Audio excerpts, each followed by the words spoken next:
Okay, we were solving the MCQ number 132, in which we are solving the equation. और equation क्या होगी वो हम दोबारा लिखते हैं इसको। x is equal to 46,000 plus 0.1 y, और y की इक्वेशन क्या होगी? 30,000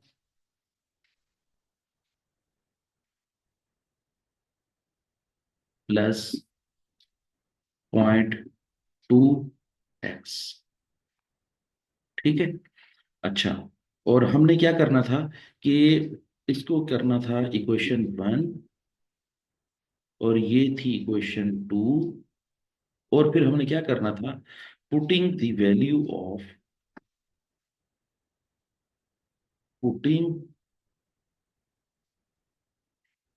इक्वेशन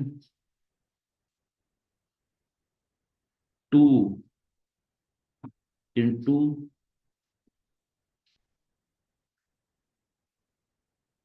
इक्वेशन 1।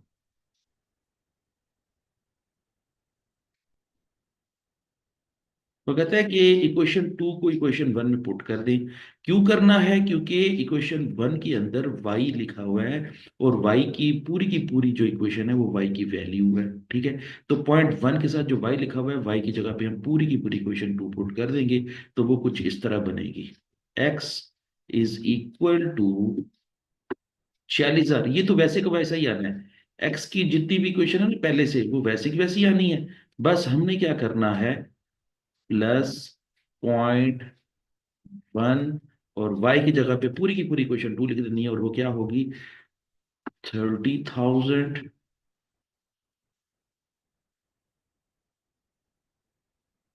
Plus 0.2x। और इस तरह हमने इक्वेशन 1 के अंदर इक्वेशन 2 को पुट कर दिया। अब इसको सॉल्व करते हैं। ये x वैसे का वैसा रहेगा, ये 46,000 भी ऐसे ही नीचे उतर आएगा, प्लस, अब जरा हम मल्टीप्लाई करते हैं। 0.1 को 30,000 से मल्टीप्लाई करें तो आंसर आएगा 0.1 मल्टीप्लाई बाई 30,000, ये आंसर आ जाएगा 3,000। 3,000। ठीक है। फिर जो 0.1 लिखा हुआ है, ब्रैकेट के बाहर लिखा हुआ है 0.1, इसको मल्टीप्लाई करते हैं 0.2x के साथ। तो जब 0.2x के साथ मल्टीप्लाई करेंगे तो ये क्या हो जाएगा? 0.1 मल्टीप्लाई 0.2x, तो ये हो जाएगा 0.02x प्लस 0.02x। ठीक हो गया। अच्छा, अब इसको मजीद सॉल्व करते हैं। x इज इक्वल टू, जो चीजें कांस्टेंट है उनको सिंप्लीफाई कर देते हैं। 46,000 जमा 3,000, ये हो जाएगा 49,000। ठीक है, 49,000, और प्लस 0.02x, ये वैसे का वैसे ही नीचे उतर आएगा। अब इसको मजीद सिंप्लीफाई करते हैं। 0.02x जो है वो उसको दूसरी साइड पर ले जाते हैं। इधर x पहले से नजर आ रहा है, ये 0.02x प्लस का था, इधर आएगा तो माइनस का बन जाएगा, इसलिए 0.02x। ठीक है। और ये 49,000 वैसे का वैसा रहेगा। चले, अब इसको जो है ना हम क्या करते हैं, जो x है ये x 1 के बराबर है, 1 के बराबर है। ठीक है। तो अब 1 में से 0.02 माइनस करेंगे तो बाकी कितना बचेगा? 0.98x रह जाएगा। ठीक है। और ये 49,000 वैसे का वैसा उतर आएगा। और फिर हम क्या करेंगे बाद में, क्योंकि x की वैल्यू मालूम करनी है, तो फिर इसको हम डिवाइड भी कर देते हैं, बोथ साइड पे डिवाइड भी कर देते हैं। 0.98 को इधर भी डिवाइड कर देते हैं, और 0.98 को इधर भी डिवाइड कर देते हैं, बोथ साइड पर डिवाइड। ठीक है। तो जब 0.98 से डिवाइड होगा तो फिर बाकी क्या रह जाएगा, एक्स रह जाएगा। फिर फिर क्या करेंगे, 49,000 को 0.98 पे डिवाइड करेंगे, तो ये कितना रह जाएगा, डिवाइड करने से आ जाएगा 49,000 तकसीम 0.98, तो ये आंसर आ जाएगा 50,000। तो अब एक्स की वैल्यू हमने मालूम कर ली 50,000। ठीक है। इसका मतलब ये हुआ कि एक्स की कॉस्ट कितनी है, 50,000। एक्स की अब कॉस्ट कितनी है, 50,000। 46,000 उसकी अपनी थी, और ऐसे समझ लें कि 4,000 रुपये उसको वाई की तरफ से मिले हैं। ठीक है। तो ये थी अ, हमने एक्स को सॉल्व कर लिया, अब हम वाई को सॉल्व करते हैं। वाई को अलग से भी सॉल्व करना है, तो वाई की इक्वेशन क्या थी, वाई की इक्वेशन को हमने कहा था वाई इज इक्वल टू 30,000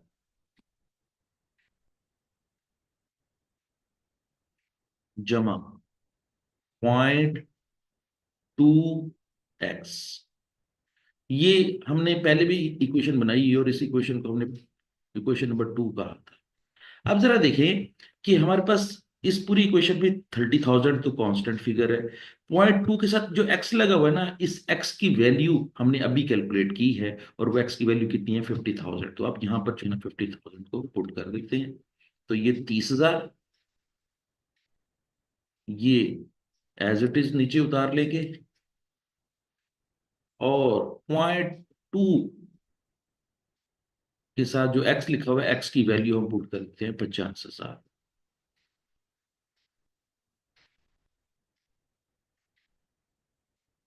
और इसको सिंप्लीफाई करते हैं।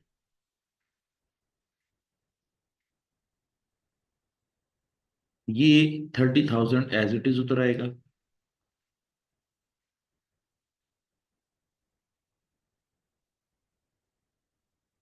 ठीक है, प्लस 0.2 को 50,000 से मल्टीप्लाई करते हैं, तो मेरा ख्याल में ये आ जाएगा 10,000। ये आ जाएगा 10,000। अब इसको मजीद सिंप्लीफाई करते हैं, 30,000 प्लस 10,000, ये टोटल कितना हो जाएगा, 40,000।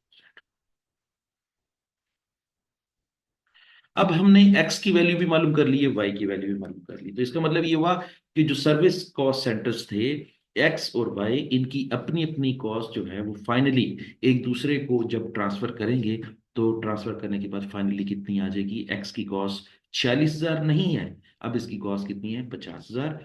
और y की कॉस्ट 30,000 नहीं है, जो कि यहाँ पे दी हुई है, ये देखिए जरा, 30,000 और 40।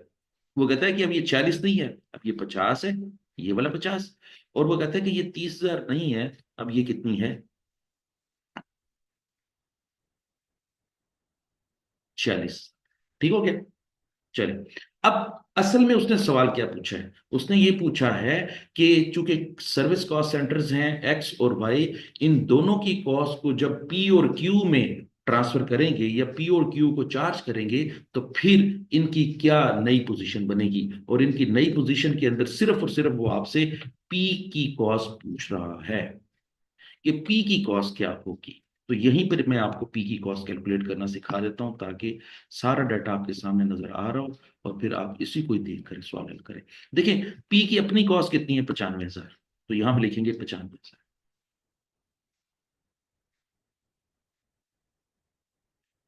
ये बहुत ही आसान मेथड है, इसको इक्वेशन मेथड कहते हैं, और ये बहुत ही आसान मेथड है। अच्छा, अब देखें, पी को एक्स से कितनी कॉस्ट मिल रही है, 40%, और वाई से कितनी कॉस्ट मिल रही है, 30%। तो इसका मतलब ये हुआ कि पी को जो कॉस्ट मिलेगी एक्स से, और एक्स की कॉस्ट तो कितनी है, 0.4x जमा 0.3y। अब मैं यहां पर इसको सिंप्लीफाई करता हूं, 95,000 तो एज इट इज उतर आएगा, लेकिन 0.4x का मतलब ये है कि 0.4 को मल्टीप्लाई करेंगे 50,000 से। यहाँ पे आप सिंपली आपने जो है ना वो वैल्यूज पुट करनी है, 50,000 ऐसे जमा कर देंगे और फिर 0.3 लिख के वाई की वैल्यू पुट करेंगे, और वाई की वैल्यू कितनी है? 40,000।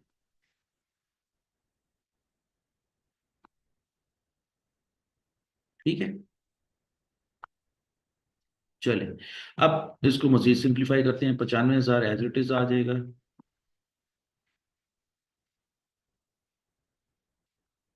50,000 का 40% कितना बन जाएगा? 20,000। और 40,000 का 30% या 0.3 कितना बन जाएगा? 12,000।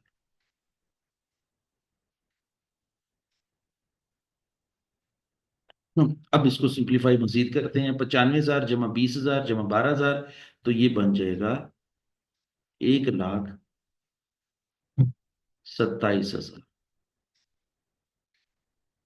अब आपको पता है कि ये 1,27,000 का मतलब क्या है? 1,27,000 का मतलब ये है कि पी की कॉस्ट, इस वक्त कॉस्ट, टोटल कॉस्ट कितनी है? कब? जब सर्विस डिपार्टमेंट ने भी उसको कॉस्ट दे दी, एक्स ने भी कॉस्ट दे दी और वाई ने भी कॉस्ट दे दी। तो वाई ने कॉस्ट देने के बाद अब जब पी की कॉस्ट टोटल करेंगे तो 1,27,000 बनेगी। इसका मतलब ये है कि अगर हम इसमें से इन चारों ऑप्शंस में एक ऑप्शन सेलेक्ट करें, अल्फा बीटा चार्ली या डेल्टा, तो उस लिहाज से आपकी जो आंसर आएगा वो आपका आंसर होगा डेल्टा। ठीक है। अब ये वाला मेथड जो मैंने करवाया है आपको, इक्वेशन मेथड करवाया है, ये ऑल्टरनेटिव है किसका? रेसिप्रोकल मेथड का ऑल्टरनेटिव है। अभी फिलहाल तो जो है ना वो आपने फर्स्ट टाइम जो है ना इसकी इक्वेशन को हल करेंगे तो आपको जो है ना इक्वेशन जो है ना थोड़ी सी लेंथी लगेगी। लेकिन ये है कि ना जैसे ही आप वो इसकी प्रैक्टिस करेंगे तो आपको जो है ना वो इसको सॉल्व करना जल्दी जल्दी आ जाएगा, और आप ये रेसिप्रोकल मेथड की जगह पर हल कर रहे होंगे। और मैं आपको रिकमेंड करता हूं कि जब कभी भी पेपर में एमसीक्यूज की जगह पर अगर इस तरह के सवाल आ जाएं, रेसिप्रोकल मेथड के सवाल आ जाएं, तो अपने रेसिप्रोकल मेथड जो है वो, अगर आपको जो है ना वो लेंथी लगता है, तो उसकी जगह पे आप ये इक्वेशन मेथड यूज करें और आपके आंसर जो है ना वो आपको मिल जाएगा। चलें इसको जो है ना वो देखें, और इसमें अगर कोई आपको चीज समझ नहीं आ रही तो मुझसे पूछें। ठीक है, आप इसको राइट ऑन भी कर लें। चलें जी, मैं इसको पहले सबसे पहले ये रेस कर देता हूँ आप, क्योंकि ये पहले किया हुआ है।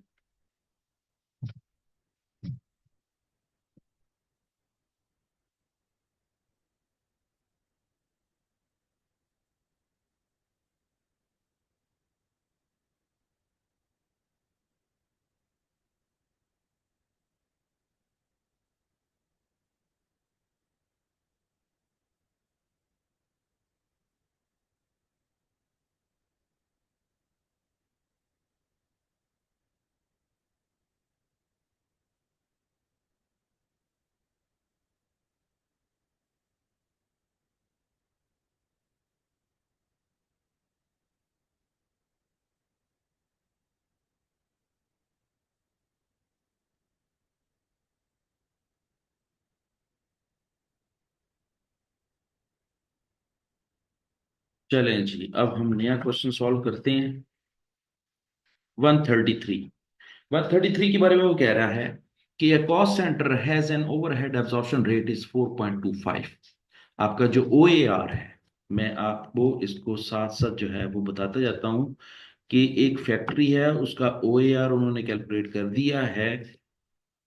ओवरहेड एब्जॉर्प्शन रेट वो कितना है?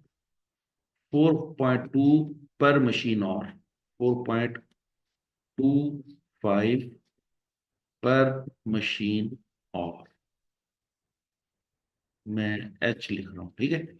अच्छा, अब वो क्या कहता है? Based on the budgeted activity level of 12,400 machine hours, और आपकी जो बजटेड मशीन आवर्स हैं वो हैं 12,400। ठीक है। अभी मैं आपको एक थोड़ा सा फार्मूला कल के इस सेशन वाला दोबारा रिपीट करवाता हूँ, आपको ये सारी चीजें समझ आ जाएंगी। In the period covered by the budget, actual machine hours work 2% more than the budgeted hours. वो कहता है कि जो बजटेड आवर्स हैं वो तो हैं 12,400, वो कहता है कि जो एक्चुअल आवर्स वर्क किए हैं ना मशीन ने, वो किए हैं बजटेड आवर्स से भी 2% ज्यादा। और अगर 2% ज्यादा किए हैं तो इसका मतलब ये हुआ कि एक्चुअल और कैसे कैलकुलेट करेंगे हम। मैं यहाँ पे एक्चुअल और लिख रहा हूँ, ए एच लिख रहा हूँ, ठीक है।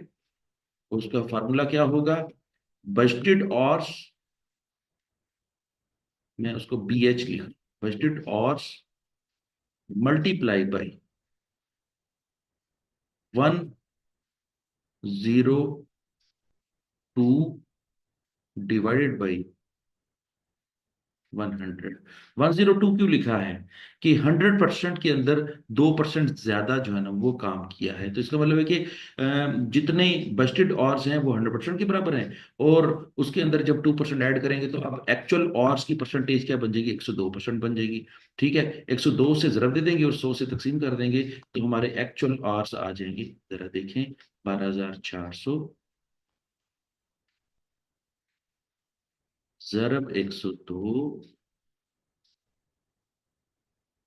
तकसीम 100, ये हो जाएंगे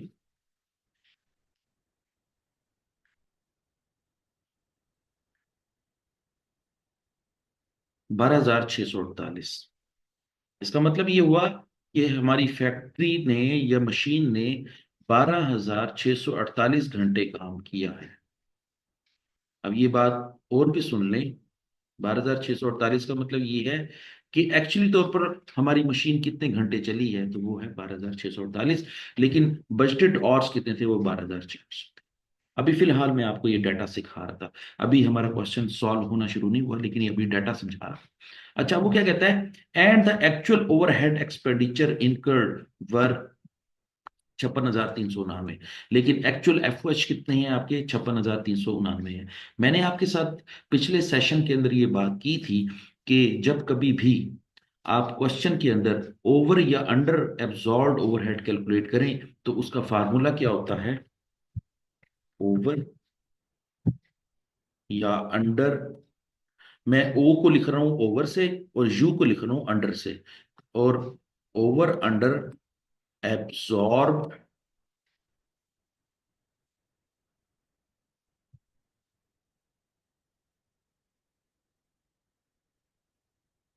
ओवरहेड्स, ये कैलकुलेट करने जा रहे हैं। तो इसका फार्मूला क्या लिखवाया था मैंने आपको, एक्चुअल एफ या एक्चुअल ओवरहेड्स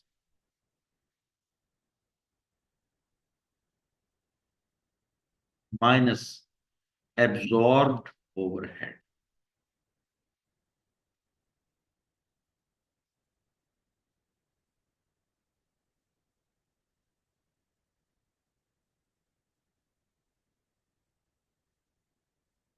जब एक्चुअल में से एब्जॉर्ब माइनस कर देंगे तो जो बाकी आंसर बचेगा वो आंसर क्या होगा, ओवर एब्जॉर्ब होगा या अंडर एब्जॉर्ब होगा।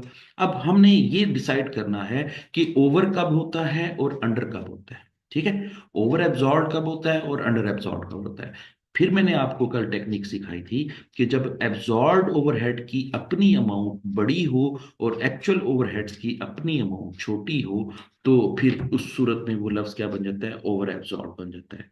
और अगर अंडर की बात करें तो यही केस को उल्टा कर दें कि अगर एब्जॉर्ब की अमाउंट छोटी हो और एक्चुअल की अमाउंट बड़ी हो तो फिर वो अंडर एब्जॉर्ब कहलाता होता है। तो अब जरा देखें कि हमारे सवाल के अंदर एक्चुअल ओवरहेड्स तो दिए हुए हैं 56,399,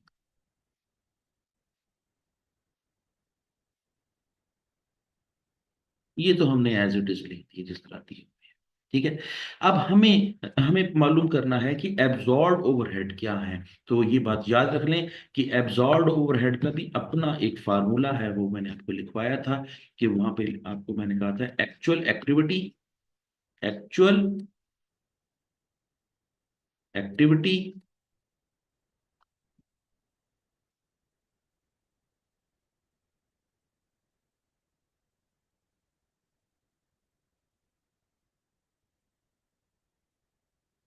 multiply by O A, multiply by O A. अब देखिए हमारे सवाल के अंदर शुरू में लिखा हुआ है कि ओ ए आर कितना है, 4.25, तो ओ ए आर तो यहाँ पे हम पुट कर लेते हैं, 4.25 को एज इट इज पुट कर लेते हैं। और एक्चुअल एक्टिविटी क्या है, एक्चुअल मशीन आवर्स। और एक्चुअल मशीन आवर्स जो है वो हमने यहाँ पर कैलकुलेट किए थे, 12,648। अब इन दोनों को आपस में मल्टीप्लाई कर देते हैं, 12,648 जरब 4.25, ये आंसर आ जाएगा 53,754। 53,754। अब जरा जल्दी से आप जरा गौर करें इस बात पे कि एब्जॉर्ब ओवरहेड की अमाउंट जो है वो छोटी है और एक्चुअल ओवरहेड्स की अमाउंट जो है वो बड़ी है। एब्जॉर्ब की अमाउंट छोटी है, तो एब्जॉर्ब की अमाउंट छोटे होने का मतलब ये है कि अंडर एब्जॉर्ब। हमारे आंसर का नाम क्या होगा, अंडर एब्जॉर्ब ओवरहेड्स। ठीक है, और वो कितने हो गए, इनको हम डिफरेंस ले लेते हैं, 56,399 माइनस आंसर, ये बन जाएगा 2635। 2635, ये हमारा आ जाएगा under absorb over heads. 2635 is under absorb overhead. अब जरा आप इन ऑप्शंस में से ढूंढें कि हमारा ये वाला आंसर किससे क्लिक करता है। तो इसका आंसर जो है वो आपका 2635 तो नजर आ गया है, और 2635 एक ही आंसर है, और वो क्या है, अंडर एब्सॉर्ब है। इस लिहाज से हमारी ऑप्शन बी जो है वो क्लिक करती है। चलें जी, ये एक बड़ा जबरदस्त सा सवाल हमारा हल हो गया है, और इसी तरह के ही सवाल आपने जो है ना वो फ्यूचर में भी देखेंगे कि जो एमसीक्यूज के जो सवाल हैं वो इसी तरह के ही होंगे, और आपके एग्जाम के अंदर भी इसी तरह के सवाल जो हैं वो रिपीट होते हैं। आप इसकी तैयारी यहाँ से कर लें तो आपकी बड़ी अच्छी तैयारी यहाँ से हो जाएगी। चलें जी, आगे चलते हैं। मैं इसको रेज कर लेता हूँ, उतनी देर में आप इसको नोट डाउन कर लें।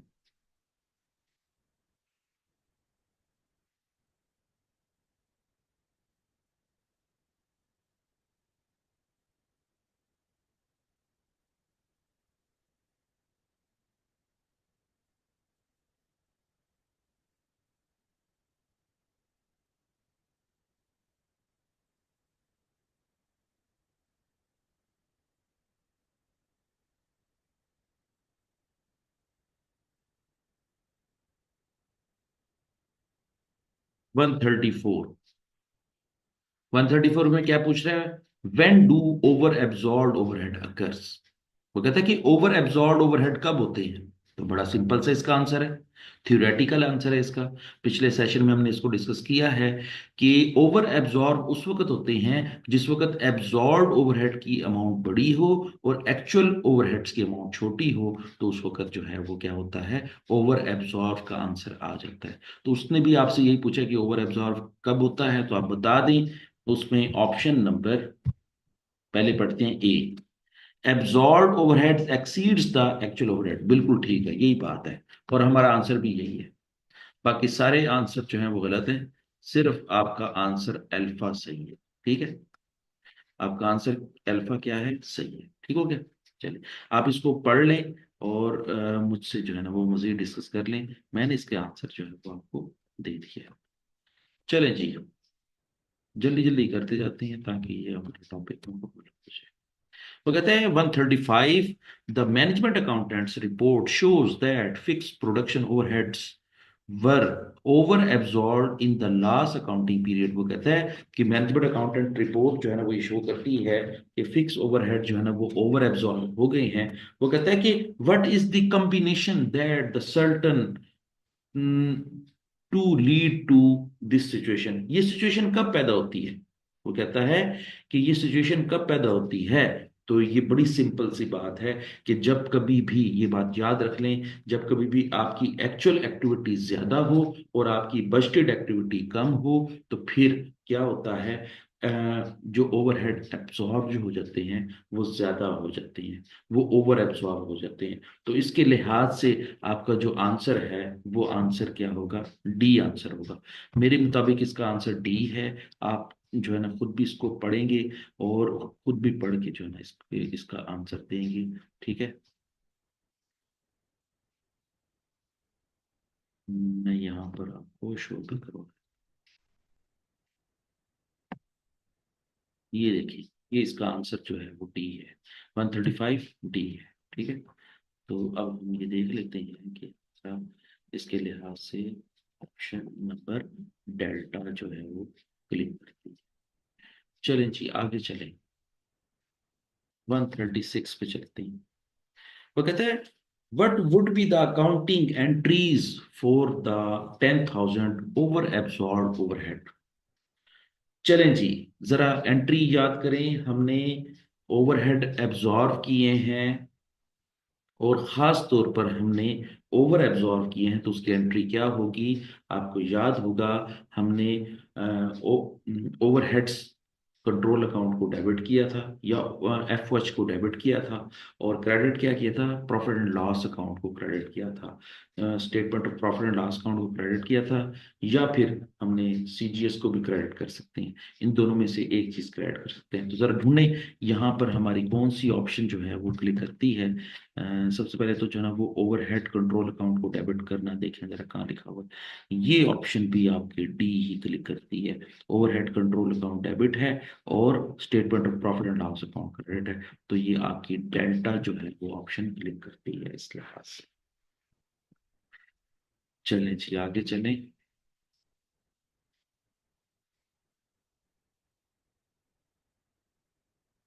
क्वेश्चन नंबर 137 देखते हैं, आप भी रीड करें इसको।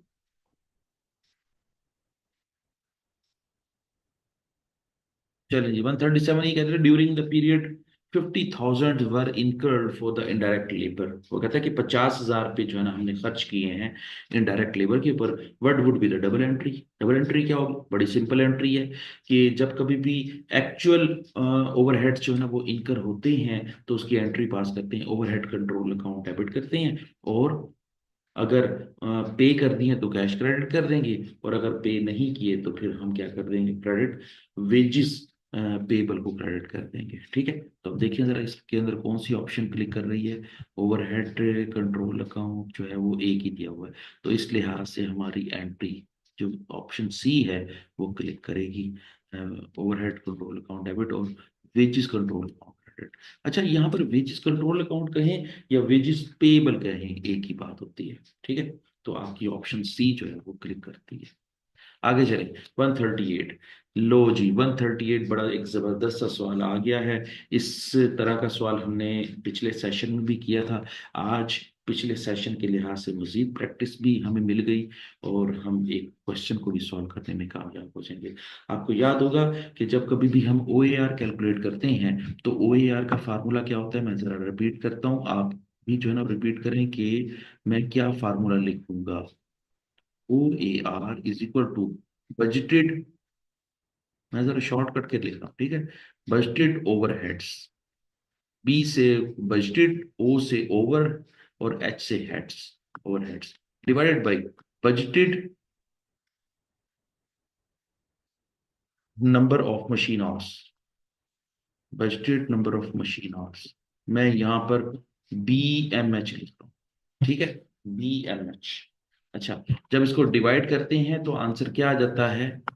ओ ए आर आ जाता है। ठीक है, अब मैं इसी फार्मूले को आपके सामने रखूंगा। अभी थोड़ा सा क्वेश्चन पढ़ लेते हैं, फिर इसके बाद इसको सॉल्व करते हैं। वो कहता है Eden makes two products, pi and tan, pi and tan. In factory divided into the two production departments. पाई और टेन बनाने के लिए दो प्रोडक्शन डिपार्टमेंट बनाए गए हैं, एक है मशीनिंग और एक है assembly. In order to find a fix overhead cost per unit, company की पर यूनिट कॉस्ट मालूम करने जा रहे हैं। The following budgeted data are relevant, और ये नीचे दिया गया डेटा जो है ना वो रेलिवेंट है। चलो, वो कहता है direct and allocated fix overhead कितने हैं? 1,20,000 और 72,000। ठीक है, तो जरा क्वेश्चन को पढ़ने से पता चल गया है कि हमारे मशीनिंग के ओवरहेड्स बजटेड ओवरहेड कितने हैं? 1,20,000, और असेंबली के बजटेड ओवरहेड कितने हैं? 72,000। जिस तरह ये मैंने ऊपर लिखा हुआ है ना, बी ओ एच लिखा हुआ है, तो जब कभी भी मशीनिंग के हम ओ ए आर कैलकुलेट करेंगे तो यहाँ पे मैं लिख दूंगा मशीनिंग, और अगर हम ओ ए आर कैलकुलेट कर रहे हैं उसके असेंबली के, तो फिर क्या लिख देंगे यहाँ पर? एम की जगह पे क्या लिख दूंगा? ए लिख दूंगा, मींस असेंबली के। हम ओ ए आर कैलकुलेट कर रहे हैं पहले एम के फिर ए के। ठीक है, और फार्मूला जो है वो इसी तरह रहेगा।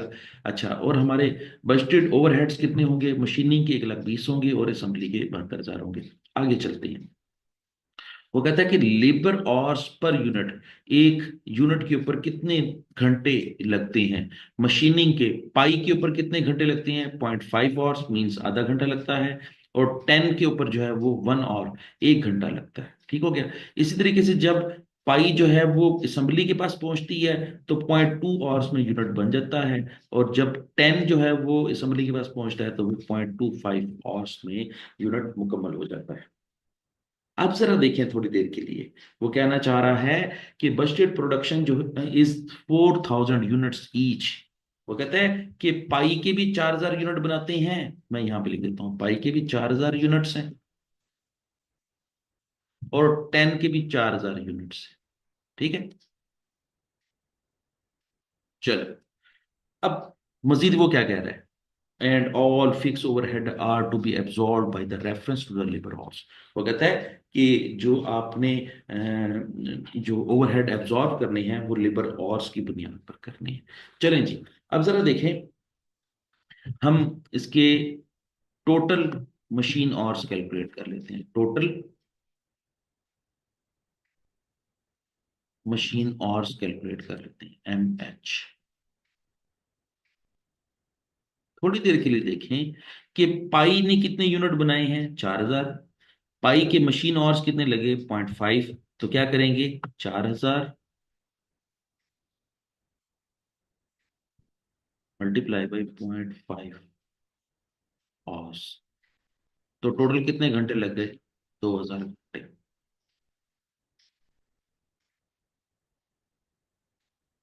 ये है पाई के, मैं यहाँ पे P लिख रहा हूँ और यहाँ पे 10 भी लिख रहा हूँ, 10 का T लिख रहा हूँ। और 10 के भी 4,000 यूनिट बनाए हैं। और 10 को बनाने के लिए कितने घंटे लगते हैं? 1 घंटा लगता है। ठीक है, तो 4,000 को 1 से जरब देंगे तो आंसर कितना आ जाएगा? 4,000। तो अब इन दोनों को जमा करें तो टोटल कितने घंटे बन गए? 6,000 घंटे बन गए। अब जरा सुने, मैंने ऊपर हेडिंग क्या बनाई हुई है? Total machine hours. पूरी फैक्ट्री ने कितने घंटे काम किया है? मशीन आवर्स के लिहाज से कितने घंटे काम किया है? 6,000 घंटे काम किए। अब हम ये हमने मशीनिंग के घंटे कैलकुलेट कर लिए हैं। अब हम असेंबली के घंटे कैलकुलेट करेंगे। अगेन वही प्रैक्टिस करेंगे। टोटल असेंबली आवर्स, और असेंबली आवर्स के लिहाज से मैं AH लिख रहा हूं। AH, total assembly hours. अब जरा देखें पी के लिहाज से, पी के लिहाज से ये वाली फिगर हम उठाएंगे। कितने यूनिट बना रहे हैं? 4,000। ठीक है, मल्टीप्लाई बाई 0.2। तो ये कितना हो जाएगा आंसर? 800।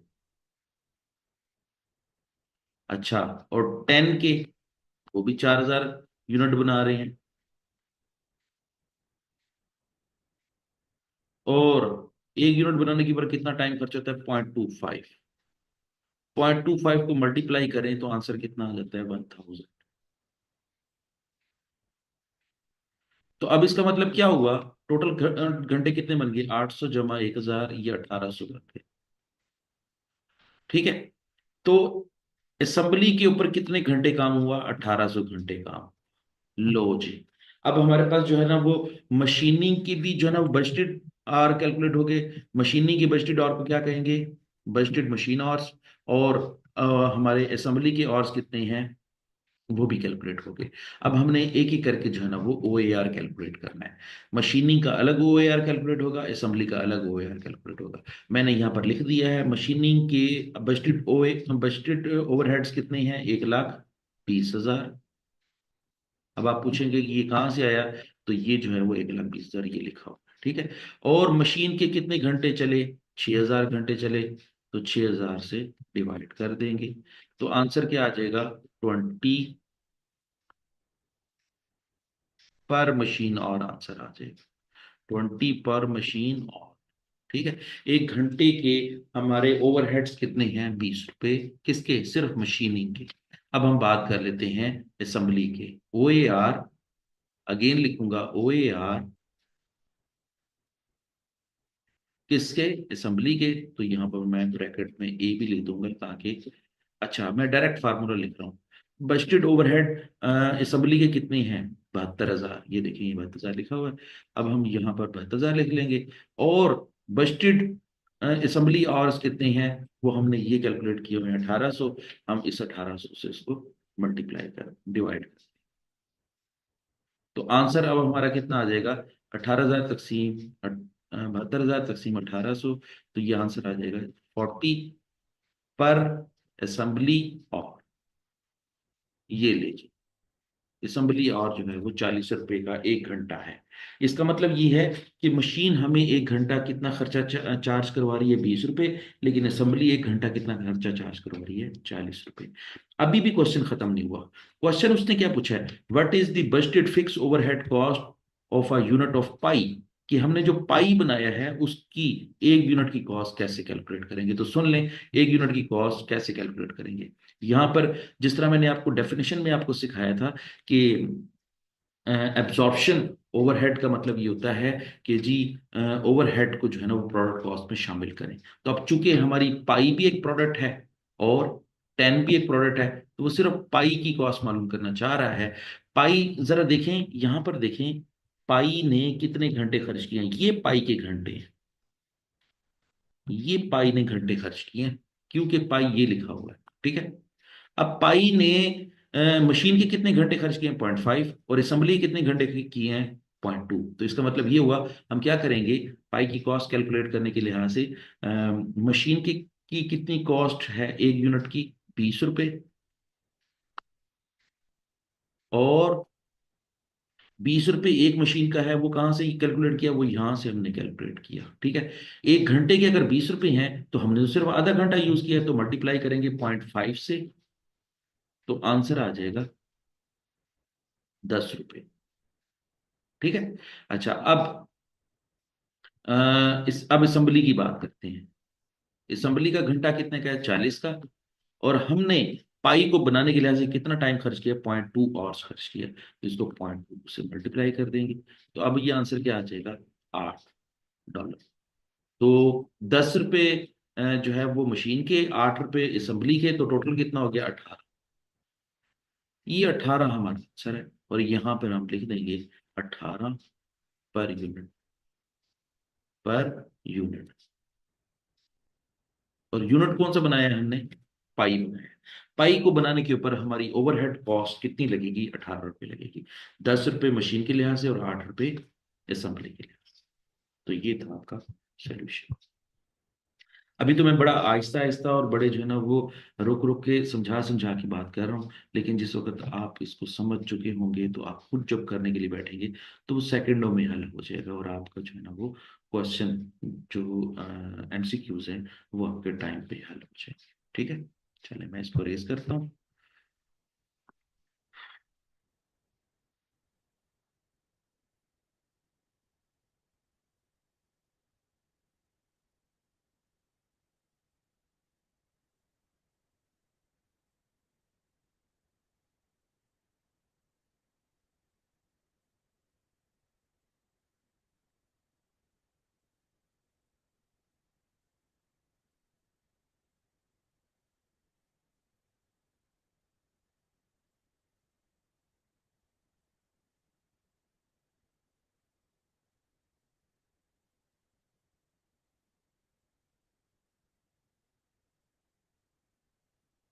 चलें जी, अगले MCQ की तरफ चलते हैं।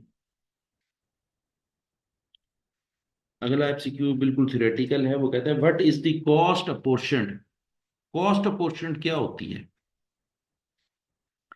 कि अपोर्शन कॉस्ट का मतलब ये है, मैं इसकी स्टेटमेंट्स पढ़ता हूँ। पहली बात तो ये सुन लें, मैं रिपीट कर रहा हूँ, फिर इसमें से जवाब ढूंढेंगे।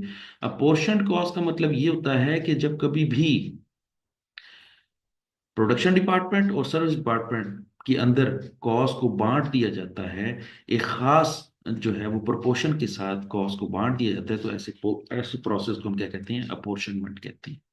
अब इसी तरीके से ढूंढे कौन सा है।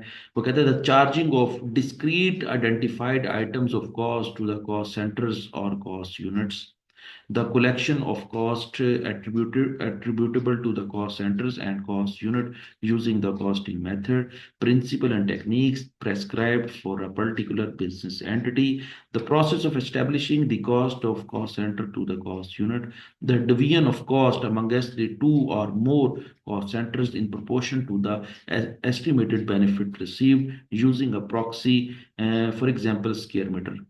आपका क्वेश्चन का जो आंसर है वो है डेल्टा। बिल्कुल ये प्रॉपर डेफिनेशन है। वो कहता है कि दो या दो से ज्यादा डिपार्टमेंट्स के अंदर जिस वक्त हम कॉस्ट को बांट देते हैं तो उसको हम क्या कहते हैं, अपॉर्शनमेंट कहते हैं। तो इस लिहाज से आपका आंसर क्या है, डी है। चले आगे चलते हैं, 140 रीड करते हैं। वो कहता है a law firm recovers overhead on a chargeable consulting cost. वो कहता है कंसल्टिंग ऑर्स की बुनियाद पर जो है वो ओवरहेड चार्ज किए जाते हैं। जरा याद करें, मैंने आपको बताया था कि ओवरहेड एब्जॉर्प्शन रेट को कैलकुलेट करने के लिहाज से 5 मेथड यूज होते हैं, और मैंने ये कहा था कि 3 मेथड उसमें से यूजुअली यूज होते हैं, फ्रीक्वेंटली यूज होते हैं, और बाकी जो 2 मेथड हैं वो आमतौर पर कम यूज होते हैं। लेकिन टोटल कितने मेथड हैं, 5 मेथड हैं। जरा आप भी जरा अपने टिप्स पे गिने। नंबर 1 है unit of production method, number 2 machine hours method, number 3 direct labour hours method, number 4 percentage of prime cost method, और number 5 percentage of direct labour cost method. और मैंने कहा था कि इसमें से पहले 3 जो है ना वो फ्रीक्वेंटली यूज होते हैं, फैक्ट्रीज जो है वो यूज करती हैं, और आखिरी 2 जो है वो कम यूज होते हैं। फिर मैंने आपको ये बताया था कि जो लेबर इंटेंसिव इंडस्ट्रीज होती हैं वो direct labour hours method use करती हैं, और जो मशीन इंटेंसिव इंडस्ट्रीज होती हैं वो मशीन ऑर्स मेथड यूज करती हैं, और इन्हीं मेथड्स को यूज करते हुए वो OAR कैलकुलेट करती हैं। ठीक है, अब जरा देखें उसने 140 में कंसल्टिंग ऑर्स के नाम से जो है ना वो कहता है कि मैं कंसल्टिंग ऑर्स को बुनियाद बनाकर OAR कैलकुलेट करता हूँ। तो जरा आप अपना माइंड दौड़ाएं और चेक करें कि ये कौन से मेथड की बात कर रहे हैं, पहले की, दूसरे की, या तीसरे की। तो मेरा जवाब ये है कि ये तीसरा मेथड था, डायरेक्ट लेबर ऑर्स मेथड। ये वही है, कंसल्टिंग ऑर्स और डायरेक्ट लेबर ऑर्स एक ही है। ठीक है, तो ये तीसरा मेथड है। फिर वो कहता है budgeted overhead work 6,15,000। Budgeted overhead कितनी है, 6,15,000। एक्चुअल कंसल्टिंग ऑर्स कितनी है, 32,150। और overheads were under absorb by the 35,000। ठीक है, और एक्चुअल ओवरहेड्स कितने हैं, 6,94,000। चलें जी, ये हमारे पास बड़ा जबरदस्त सा डाटा आ गया है। अब वो पूछ क्या रहा है, जो पूछ रहे हैं हम उसी के मुताबिक जवाब देंगे। वो कहते हैं what is the budgeted overhead absorption rate per hour. आपका बजटेड ओवरहेड एब्जॉर्प्शन रेट क्या है, जरा थोड़ी देर के लिए सोचें। हमारे सवाल के अंदर ये जो लिखा हुआ है ना, अंडर रिकवर्ड, इसका मतलब होता है कि अंडर एब्जॉर्ब्ड ओवरहेड। ये जरा नोट डाउन कर लें कि अंडर एब्जॉर्ब भी लफ्ज यूज किया जाता है, अंडर रिकवर्ड भी लफ्ज यूज किया जाता है। मुख्तलिफ लोग इन दोनों में से इंटरचेंजेबली ये लफ्ज यूज करते हैं। तो जब कभी भी अंडर एब्जॉर्ब कहेंगे तो उसको अंडर रिकवर भी कह सकते हैं। तो वो कहता है कि अंडर एब्जॉर्ब कितना है, 35,000।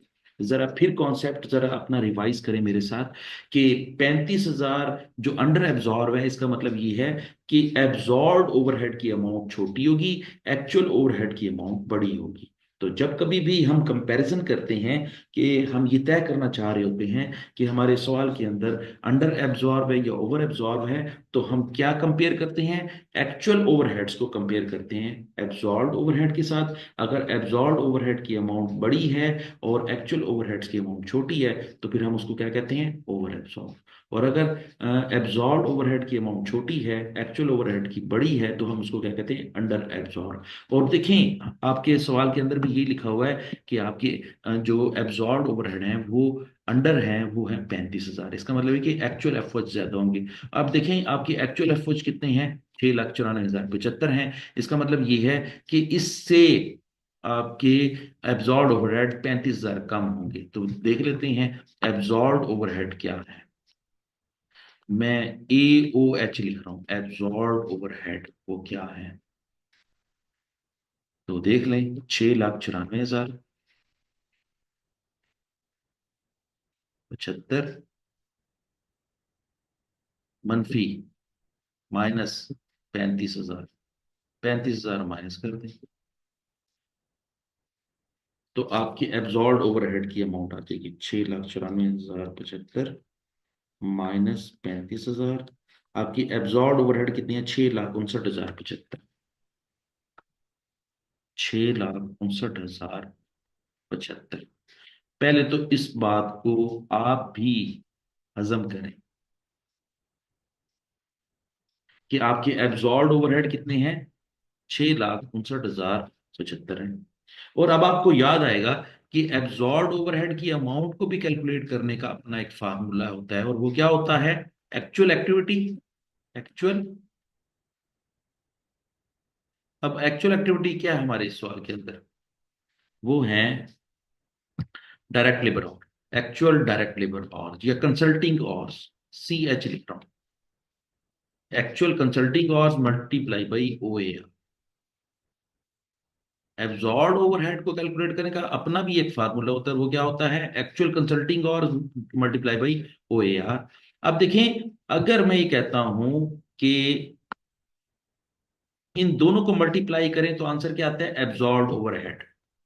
मैं यहां पे लिख भी रहा हूं, एब्जॉर्ब ओवर हेड्स। ठीक है, और वो अमाउंट कितनी है? 6,59,075।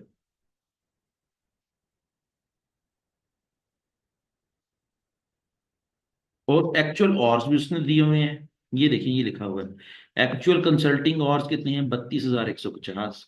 ठीक है, 32,000, सॉरी, मैं यहाँ पे इसको इरेज कर देता हूँ, मैं यहाँ पे लिखा 32,150।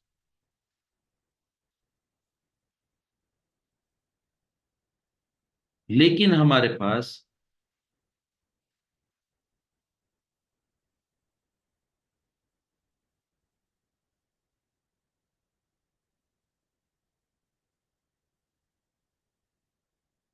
और यहाँ पे लिखता हूँ 32,150 मल्टीप्लाई बाई OAR। OAR हमारे सवाल में नहीं दिया होगा। अब हम क्या करेंगे? जब 32,150 को इधर कोई अमाउंट होती है उसे मल्टीप्लाई करते तो आंसर ये आ जाता। अब हम क्या करेंगे? इस आंसर को कैलकुलेट करने के लिए, OAR को कैलकुलेट करने के लिए, ये आपस में मल्टीप्लाई हो रहे हैं, जब इसको उस साइड पर भेजेंगे तो ये आपस में क्या हो जाएंगे? डिवाइड हो जाएंगे। ठीक है, तो हम क्या करेंगे? 6,59,075 को डिवाइड कर देते हैं 35,150 से, तो जो आंसर आएगा वो आपका क्या होगा? ये क्वेश्चन मार्क होगा, और इस क्वेश्चन मार्क का नाम क्या है? OAR। और हमारे को क्वेश्चन के अंदर लिखा भी हुआ है कि OAR कैलकुलेट करें। ठीक है, तो डिवाइडेड बाई 32,150, आंसर आ जाएगा 20.5। हमारा आंसर क्या आ जाएगा? 20.5। और ये कैसे आएगा? मैं यहां पर इसको सॉल्व कर देता हूं। 6,59,075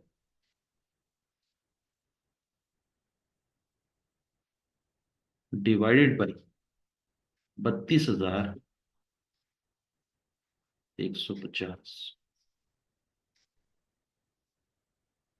और हमारा OAR आ जाएगा 20.5। और 25 पॉइंट के लिहाज से हमारी ऑप्शन बी लॉक होती है। जी, मुझे उम्मीद है कि आपको इसकी समझ आ गई होगी। मैं सारे ही वही फार्मूले, पिछले ही फार्मूले रिपीट कर रहा हूँ, मैं कोई नई बात नहीं बता रहा। अगर आपने ये मेरे फार्मूले नोट किए हुए हैं तो आपको ये सारे का सारा जो है ना वो सवाल आसानी से आप कर सकते हैं, और आगे आने वाले क्वेश्चंस भी इसी तरह के ही हैं, आप इसको भी आसानी से हल कर सकते हैं। चलिए, मैं इसको रेस करता हूँ।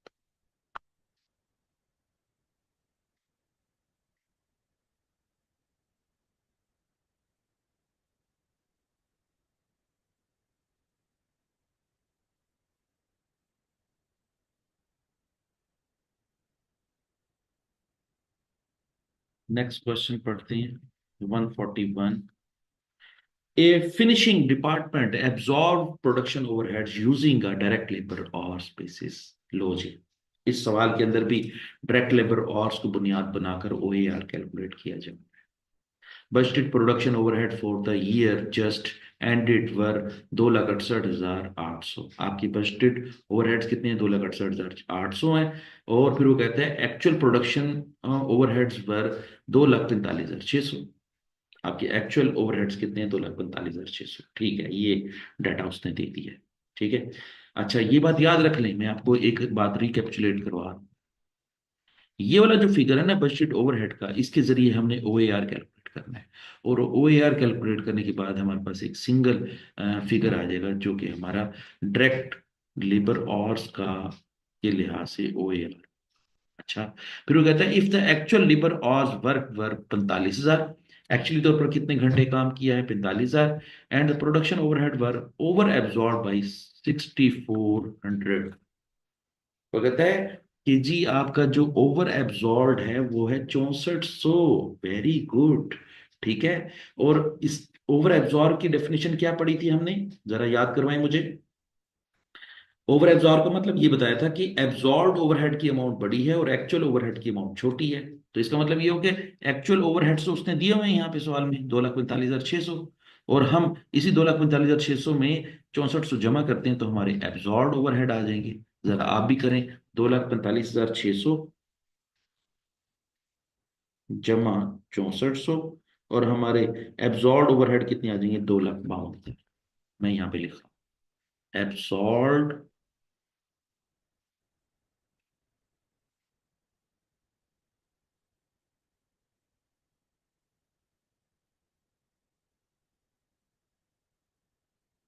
ओवरहेड्स वो कितने हैं?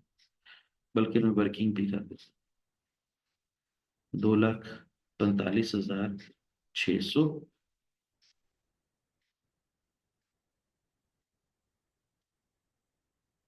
जमा 6400। अच्छा, 6400 जमा क्यों किया है? क्योंकि हमेशा जब कभी भी ओवर एब्जॉर्ब होता है तो एक्चुअल से आपकी एब्जॉर्ब ओवरहेड ज्यादा होती है। तो हमने ज्यादा अमाउंट कैलकुलेट करने के लिए क्या करना है? जमा ही करना है ना। तो ये हमारे एब्जॉर्ब ओवरहेड की फिगर आ गई 2,00,000। अच्छा, अब आए जरा, पूछ क्या रहा है? हाईलाइट किया हुआ मैंने। What was the overhead absorption rate पर लेबर आवर? पर लेबर आवर के लिहाज से एब्जॉर्प्शन रेट क्या है? तो ये भी वर्किंग मैंने करवाई हुई है कि अगर ओवर एब्जॉर्ब कैलकुलेट हो गया है, सब कुछ हो गया है, ये किस चीज को मल्टीप्लाई करने से आया है? ये आया था actual labour hours, actual hours multiply by O A R, multiply by O A R. अच्छा, अब वो कहता है कि ओ ए आर ही तो मालूम करना है आपने, कोई मसला नहीं है, हम मालूम कर लेते हैं। अगर ये 2,52,000 पे इन दोनों चीजों को मल्टीप्लाई करने से आता है तो हमारे पास एक चीज तो पता है हमारे पास, वो क्या है? एक्चुअल और हमारे कितने हैं? 45,000 दिए हुए हैं। ठीक है, 45,000 पे सवाल में दिए हुए हैं। और मल्टीप्लाई करना है ओ ए आर से। ओ ए आर हमें नहीं पता। अब हमें ये पता है कि हमारे 2,52,000 पे एब्जॉर्ब ओवरहेड हैं। वो मैंने आपको एरो के जरिए भी बताया। तो ये फिगर कैसे आया होगा? इन दोनों को मल्टीप्लाई करने से आया होगा। तो हम क्या करेंगे? इसको इस पे तकसीम कर देंगे, ये आंसर आ जाएगा। ठीक है, तो आंसर क्या आ जाएगा? 2,52,000 तकसीम 45,000। तो आंसर आ जाएगा 5.6। 5.6।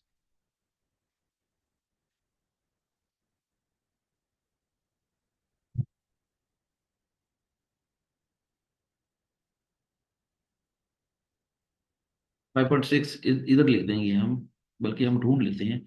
इसका आंसर भी बीटा ही है, 5.6। ले जी, मुझे उम्मीद है कि अब आपको आसानी से समझ आ रही होगी और चीज़ें आप जो है ना वो अपनी पॉकेट्स में जो है ना इकट्ठी करते जा रहे होंगे, और आप इनको अपने एग्जाम के लिहाज से यूज करेंगे। चलें जी, आगे चलते हैं। 142 को सॉल्व करते हैं। वो कहता है the firm absorb overhead on labour hours. इस सवाल के अंदर भी जो है ना वो लेबर ऑर्स की बुनियाद पर ओवरहेड चार्ज किए जा रहे हैं। इन वन पीरियड 11,500 वर्क 11,500 घंटे काम किए हैं मजदूरों ने। एक्चुअल ओवरहेड्स कितने हैं? 1,38,000 रुपए के।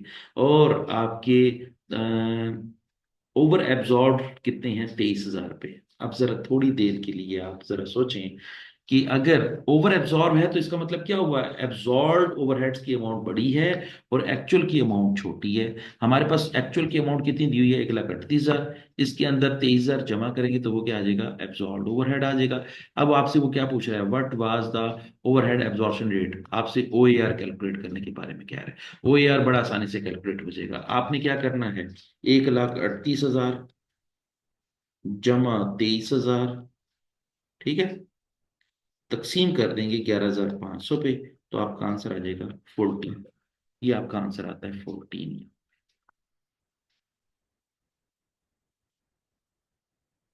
ठीक है। वर्किंग मैंने आपको समझा दी है। वो वर्किंग क्या है? 1,38,000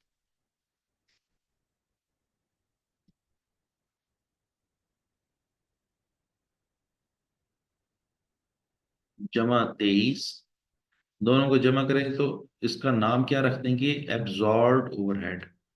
और आपको पता है कि एब्जॉर्ब ओवरहेड जो होते हैं वो कब कब कैलकुलेट होते हैं? जब उनको एक्चुअल और से मल्टीप्लाई किया जाता है। तो यहाँ पर हमारे पास एक्चुअल और कितने हैं? 11,500।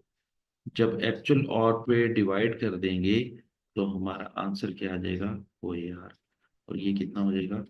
14। ठीक हो गया? चलें जी, ये भी हो गया। आगे चलते हैं।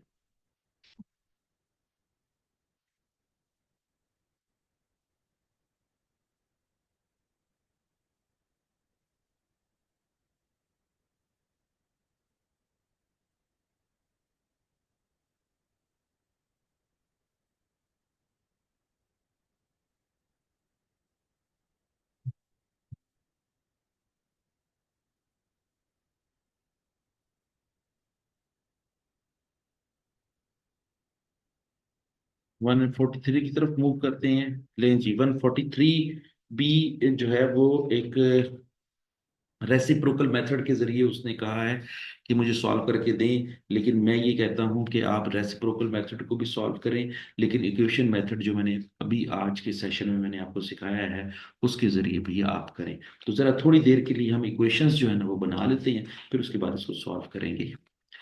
वो कहता है कि जी, दो मैन्युफैक्चरिंग डिपार्टमेंट है X और Y, और दो ही सर्विस डिपार्टमेंट है C और D। ठीक है। अच्छा, तो वो कहता है कि हर डिपार्टमेंट की अपनी अपनी कॉस्ट दी हुई है, 5,000, 7,500, 3,200 और 4,600। जो सी है, ये सर्विस डिपार्टमेंट है, इसकी अपनी कॉस्ट कितनी है? 3,200। और डी अपनी कॉस्ट कितनी है? 4,600। और सुन लें, जब हम सी को इलिमिनेट करेंगे, ये देखें ये लिखा हुआ है, सी को इलिमिनेट करेंगे ना, तो ये देखें ये डैश लगा दी, इसका मतलब इसको नील कर रहे हैं। तो नील करेंगे तो इसी के ही कॉस का 50% एक्स को मिल जाएगा, 40% जो है ना वाई को मिल जाएगा, और 10% अपने भाई सर्विस डिपार्टमेंट को दे देगा। इस तरह ये खुद अपनी कॉस्ट को नील कर देगा। लेकिन जिस वक्त हम डी को इलिमिनेट कर रहे होंगे, ये देखें ये डी के सामने जो है वो डैश लगा हुआ है, इसका मतलब है कि डी को जब इलिमिनेट करेंगे तो डी की कॉस्ट का 20% एक्स को मिलेगा, 60% वाई को मिलेगा, और 20% जो है वो सी को मिलेगा। और इस तरह जो है वो डी एलिमिनेट हो जाएगा। अब वो पूछ क्या रहा है और बता क्या रहा है? वो कहता है using the reciprocal method of apportioning the service department cost, what is the total overhead cost allocated to the department X. बिल्कुल वही सवाल जो हमने पिछला एक सवाल हल किया था, जहां पे हमें उसने कहा था कि पी की कॉस्ट कैलकुलेट करें। तो मैं आपके सामने इसकी इक्वेशंस बना देता हूँ। आप इक्वेशंस जो है ना वो मेरे साथ टैली कर लें, और फिर इस क्वेश्चन को खुद सॉल्व करें, और फिर बताएं कि आपकी कॉस्ट क्या आती है। मैं आपके सामने जो है वो इक्वेशंस बना देता हूँ। सी, पहला है सी। सी इज इक्वल टू, सी के सामने कितनी कॉस्ट लिखी हुई है? 3,200 रुपये। हम क्या करेंगे? सी इज इक्वल टू 3,200 जमा,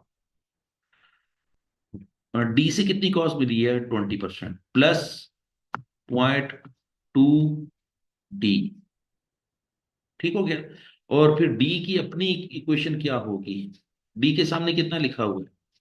डी के सामने 4,600 लिखा हुआ है। तो क्या करेंगे? डी इज इक्वल टू 4,600 जमा और डी के सामने 0.1 लिखा हुआ है, 10% लिखा हुआ है, और 10% जो है वो कहाँ से लेना है, सी से लेना है। तो यहाँ पे क्या लिखेंगे, 0.1 सी। ठीक है, इसको कहेंगे इक्वेशन नंबर 1, इसको कहेंगे इक्वेशन नंबर 2। ठीक है। अच्छा, अब आप इन दोनों इक्वेशंस में से जिसको भी पहले हल कर लें, तो वो पहले हल हो जाएगी, फिर उसके बाद दूसरी हल हो जाएगी, फिर उसके बाद दोनों को हल करने के बाद फिर आपने किसकी कॉस्ट को कैलकुलेट करना है, एक्स की कॉस्ट को कैलकुलेट करना है, और एक्स की कॉस्ट अपनी क्या है, 5,000। ठीक है, तो एक्स इज इक्वल टू 5,000, ये भी सुन लें, जमा सी से कितना मिलेगा, 50%, 0.5 सी, जमा इसी एक्स को वाई से कितना मिलेगा, 20% मिलेगा। ओ सॉरी, डी से कितना मिलेगा, 20% मिलेगा। तो ये यहाँ पे लिखेंगे 0.2 डी। ठीक है, पहले इन दोनों को हल कर लें, फिर उसके बाद इसको हल कर लें, तो आपके आंसर आ जाएगा। मैं आपको ये क्वेश्चन जो है वो आपको मैंने सॉल्व किया हुआ है, मैं आपको दिखा देता हूँ। ये देखिए, वो कहता है कि जी ये पहली क्वेश्चन है, ये दूसरी क्वेश्चन है। ठीक है, जरा देख लें, आप भी देख लें।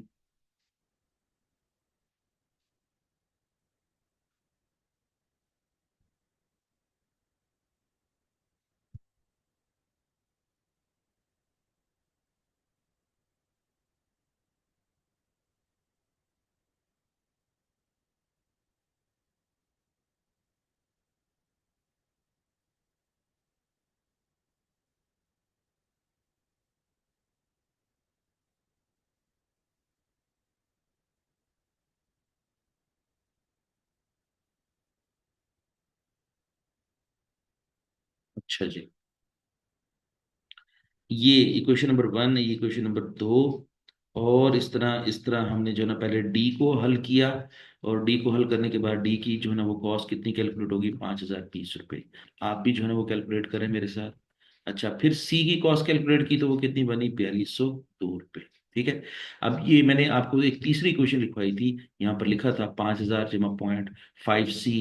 तो अब क्या करना है आपने, 0.5 सी, सी की जगह पे आपने 4,204 पुट कर देना है, और 0.2 डी का मतलब है कि डी की वैल्यू कितनी पुट कर देनी है, 5,020 पुट कर देनी है। 0.5 को 4,204 से मल्टीप्लाई करेंगे तो 2,102 आ जाएगा, 5,000 वैसे नीचे उतर आएगा, और फिर 0.2 को 50-20 से मल्टीप्लाई करेंगे तो 1,004 आ जाएगा, और आंसर कितना आ जाएगा, 8,106 आ जाएगा। ठीक है, चलिए।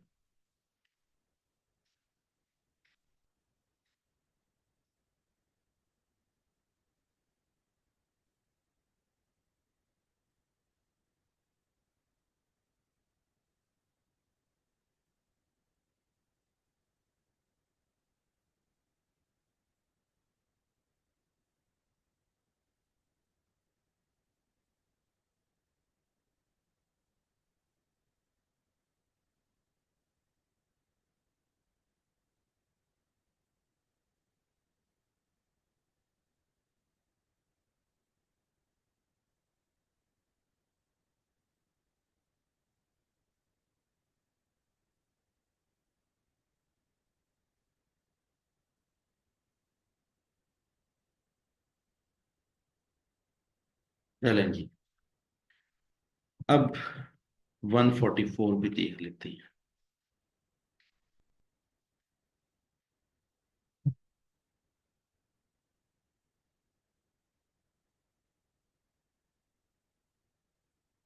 144 में क्या कह रहा है, हाँ, the following budgeted and actual results relate to the production activity and overhead cost in WX।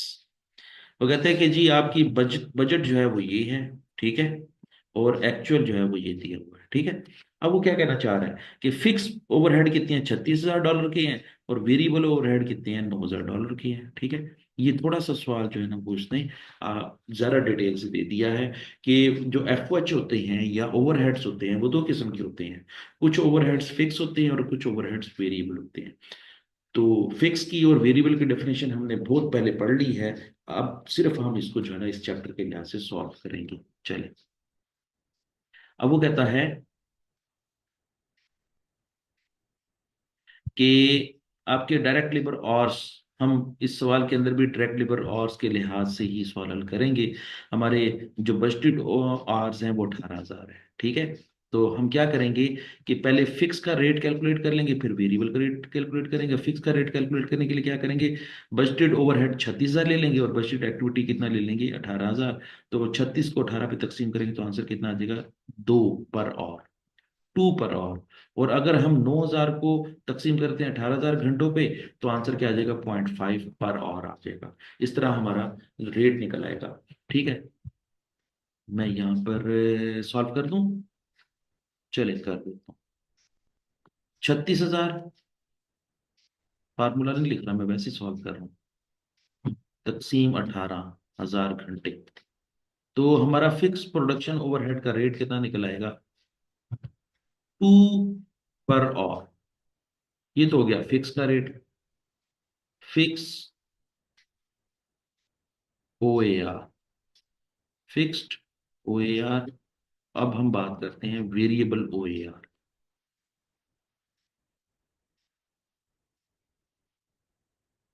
तो वेरिएबल ओ ए आर कैसे कैलकुलेट करेंगे, वेरिएबल ओवरहेड ऊपर रख लेंगे और घंटे जो है ना हम डिवाइजर में रख लेंगे। तो आंसर हमारा क्या आ जाएगा, 0.5 पर आवर। ठीक हो गया। और फिक्स और वेरिएबल को जमा करें तो टोटल कितना बन गया, टोटल 2.5 पर आवर हो गया। 1 घंटे का रेट कितना निकल आया, 2.5 पर आवर। ठीक हो गया। अब जरा देखें, एब्जॉर्ब ओवरहेड कैलकुलेट करने हो तो ओ ए आर को मल्टीप्लाई करते हैं एक्चुअल एक्टिविटी के साथ, और एक्चुअल एक्टिविटी कितनी है, 20,000 घंटे। तो 20,000 को 2.5 से जरब दें तो आंसर कितना आ जाएगा, 50,000। हमारे एब्जॉर्ब ओवरहेड कितने हो जाएंगे, 50,000। एब्जॉर्ब ओवर हेड्स, ए ओ एच लिख रहा हूं मैं, एब्जॉर्ब ओवरहेड। अच्छा जी, फिर हमारे वो कहता है कि what is the total production overhead both fix and variable during the period. आपके जो है वो टोटल प्रोडक्शन ओवरहेड कितने हैं, फिक्स और बजटेड, ठीक है। तो अब देखें हमारे पास एक्चुअल ओवरहेड कितने हैं, 39 × 12 51।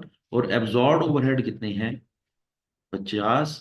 तो इसका मतलब ये हुआ कि हमारे एक्चुअल ज्यादा हैं और एब्जॉर्ब ओवरहेड कम है। तो आंसर क्या आएगा, 1,000 under absorb overhead, U A कहलाएगा, अंडर एब्जॉर्ब ओवरहेड।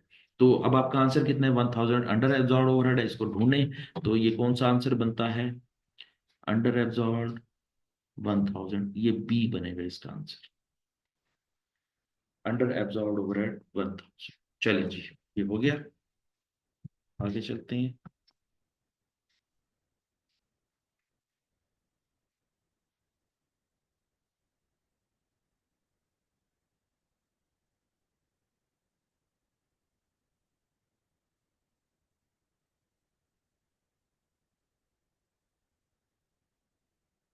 अच्छा जी,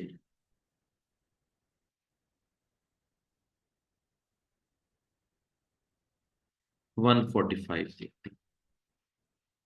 145 तो बड़ा आसान सा सवाल है। आपको याद होगा मैंने शुरू शुरू में एक टॉपिक करवाया था इस चैप्टर के अंदर, हमने उसमें क्या क्या कैलकुलेट किया था, हमने एलोकेट करना सीखा था, ओवरहेड्स को एलोकेट करना सीखा था, ठीक है। तो ये सवाल वही लग रहा है मुझे। वो कहता है कि जी, Lerna produces hydras in 3 production departments, 3 production department से गुजर के हाइड्रास बनता है। And need to apportion budgeted monthly fix cost between the departments. वो कहता है कि डिपार्टमेंट्स को जो है ना वो फिक्स ओवरहेड्स को जो है ना वो हमने डिपार्टमेंट्स में अपोर्शन करना है। Budgeted cost are as follows. Budgeted cost ये हैं, रेंट है, रेट्स हैं, प्लांट इंश्योरेंस है, प्लांट डेप्रिसिएशन है और सुपरवाइजर सैलरी है। फिर वो क्या करता है,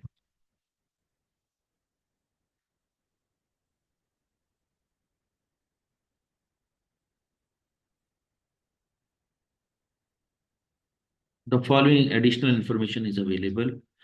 और मजीद इंफॉर्मेशन जो है ना नीचे दी गई हैं। डिपार्टमेंट ए, डिपार्टमेंट बी और डिपार्टमेंट सी। डिपार्टमेंट ए के लिहाज से एरिया कितना है, 3800। डिपार्टमेंट बी के लिहाज से एरिया कितना है, 3500। और डिपार्टमेंट सी के लिहाज से एरिया कितना है, 700।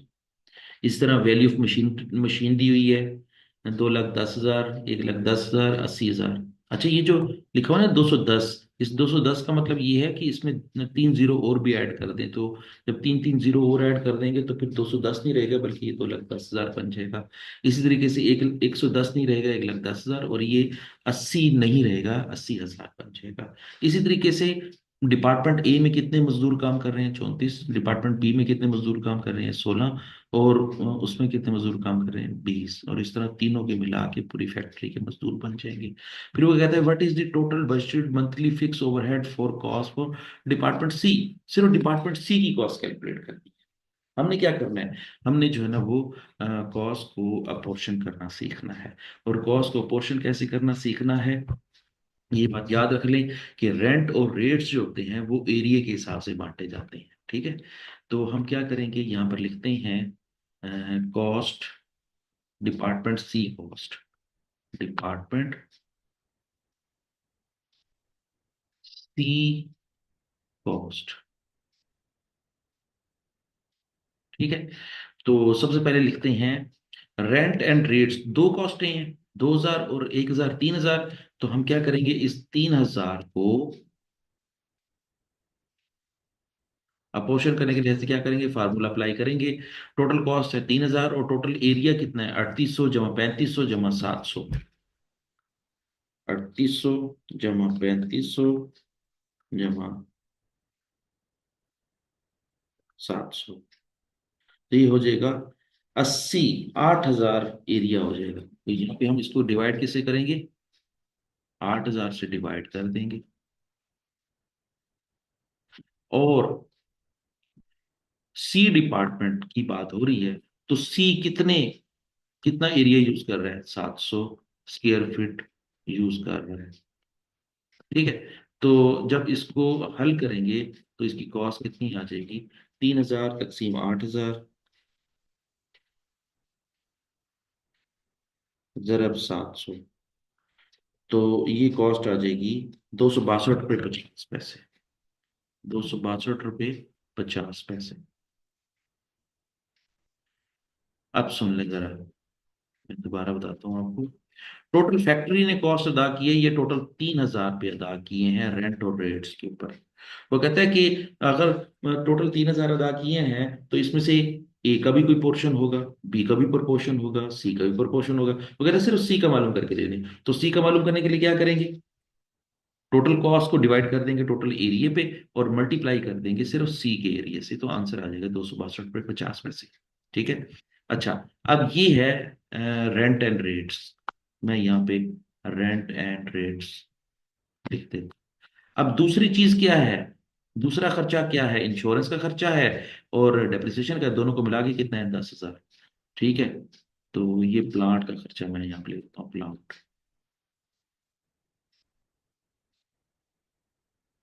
11,000। अच्छा, अब मैं आपको बताता हूँ कि जो प्लांट का खर्चा है ना वो प्लांट की वैल्यू के मुताबिक जो है ना वो डिवाइड होगा। तो प्लांट की वैल्यू कितनी है, 2,10,000, 1,10,000 और 80,000। ये टोटल कितना हो जाएगा, ये बन जाएगा 4 लाख। हम 11,000 को 4 लाख पे तकसीम कर देंगे।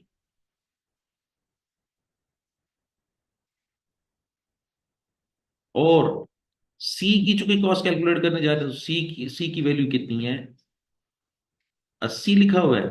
और यहाँ पर कितने लिखे हैं, 3 जीरो लिखे होते हैं, ये कितना हो जाएगा, 80,000 हो जाएगा। तो ये आप आंसर कितना आ जाएगा? 11,000 तकसीम 4 लाख ज़रब 80,000, तो ये आंसर आ जाएगा 2200। कितना आ जाएगा? 2200। अच्छा जी, ये प्लांट हो गया। अब हम बात करते हैं सुपरवाइजर सैलरी की। बात करें सुपरवाइजर सैलरी कितनी है? 7,000 सैलरी।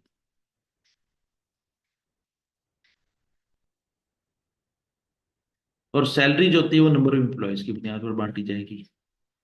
7,000 तकसीम पूरी फैक्ट्री के एम्प्लॉयज कितने हैं? 34 जमा 16, 50, 50 और 20, 70। 70 से डिवाइड कर देते हैं।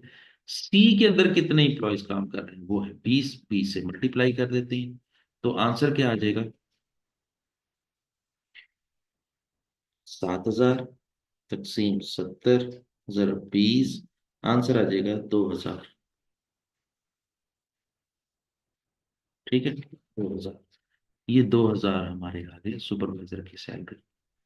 ये हैं तीनों के तीनों खर्चे सी के हिस्से के। ठीक है, सी को हमने जो है ना वो खर्चे डाल दिए। ठीक है, तो ये हो जाएगा जमा 2200 जमा 262.50, ये आंसर आ जाएगा 4,462.50। तो हमारी ऑप्शन जो है वो बी क्लिक करती है।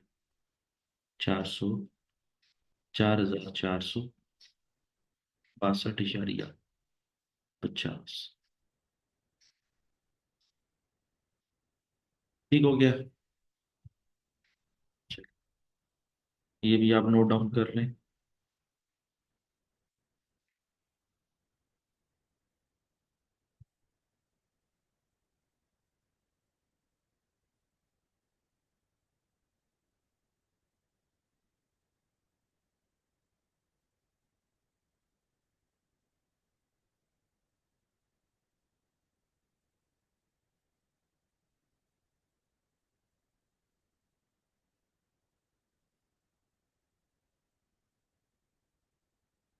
चलें जी, 146। और ये आखिरी क्वेश्चन है मेरा ख्याल है। 146। अच्छा, इसमें वो क्या कहना चाह रहा है? The following information is available regarding the fix overhead cost and output of the two production departments. दो प्रोडक्शन डिपार्टमेंट हैं, कौन कौन से? एस और टी। ठीक हो गया। अच्छा, एस की अपोर्शन कॉस्ट कितनी है? 60,000। टी की अपोर्शन कॉस्ट कितनी है? 1 लाख। ये तो है उनकी अपनी अपनी कॉस्ट। और फिर वो क्या कहता है, डायरेक्ट मटेरियल यूज कैसे कर रहे हैं? एस जो है ना वो 1,20,000 यूज कर रहे हैं और टी जो है ना वो 1 लाख रुपए यूज कर रहे हैं। ठीक है। टोटल प्रोडक्शन लेबर आवर्स कितने हैं? 5,000 और 10,000। मटेरियल कैसे यूज करते हैं? एस जो है वो मटेरियल कितने का यूज करता है? 12 रुपए का। और टी कितने का यूज करता है? 8 रुपए का। लेबर कैसे यूज करते हैं? लेबर एस कितना यूज करता है? 5 रुपए की। टी कितना यूज करता है? 15 का। और वेरिएबल ओवरहेड कितने हैं? 5। और टोटल कितना हो जाएगा? 45। ठीक है, ये सारों को मिला के 45 हो जाएगा। वो कहते हैं what is the fix overhead cost per unit if the fix overhead are absorbed on the basis of departmental material cost. अब देखें जरा, मटेरियल कॉस्ट की बुनियाद पर जो है ना वो ओवरहेड एब्जॉर्ब हो रही है। ठीक है, तो कैसे होगा कि टी के जो ओवरहेड्स हैं वो 60,000 हैं। ठीक है, और एस के 60,000 हैं और टी के 1 लाख हैं। हम क्या करेंगे? मटेरियल कॉस्ट की बुनियाद पर इसको एलोकेट करना है। तो मटेरियल कॉस्ट की बुनियाद पर कैसे एलोकेट करना है? एस का जो टोटल मटेरियल है वो 1,20,000 है। और एस का जो है वो यहाँ पे पर यूनिट कितना है? 12 रुपए। हम क्या करेंगे? 60,000 यहाँ से उठाएंगे और यहाँ पे लिख देंगे। और 12 जो है ना वो मटेरियल कॉस्ट है एस की, तो 12 यहाँ पे लिख देंगे, डिवाइड कर देंगे 1,20,000। और ये 1,20,000 यहाँ से उठा लेंगे। तो इसका मतलब क्या हुआ कि टोटल ओवरहेड्स को मल्टीप्लाई करना है आपने 12 से और डिवाइड करना है 1,20,000 से। आंसर आ जाएगा, फिर उसमें जमा कर देंगे 1 लाख ज़रब 8 तकसीम 1 लाख। तो ये यहाँ पे ऐसे लिखा जाएगा। और इसको सॉल्व करने से आंसर आपका क्या आता है? 14 रुपये आता है। और ये 14 रुपये आपकी क्या है?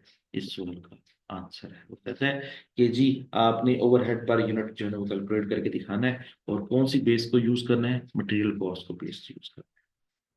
चलें जी, मुझे उम्मीद है कि आपको जो है ना ये एमसीक्यूज भी जो है ना वो समझ आ गए होंगे, और आप जो है वो एक दफ़ा दोबारा भी इसको सॉल्व करें, और जो कॉन्सेप्ट्स मैंने आपको जो है वो थ्योरेटिकल तौर पर दिए थे वो भी आप उसको रिकैप्चुलेट करें, और फिर उसके बाद दोबारा इसको सॉल्व करें। मुझे उम्मीद है कि आपकी तैयारी जो है वो अकाउंटिंग फॉर ओवरहेड्स के लिहाज से अच्छी होगी। तो इंशाल्लाह नेक्स्ट सेशन में हम एक नए चैप्टर के साथ अ, मिलते हैं। टिल देन, अल्लाह हाफिज।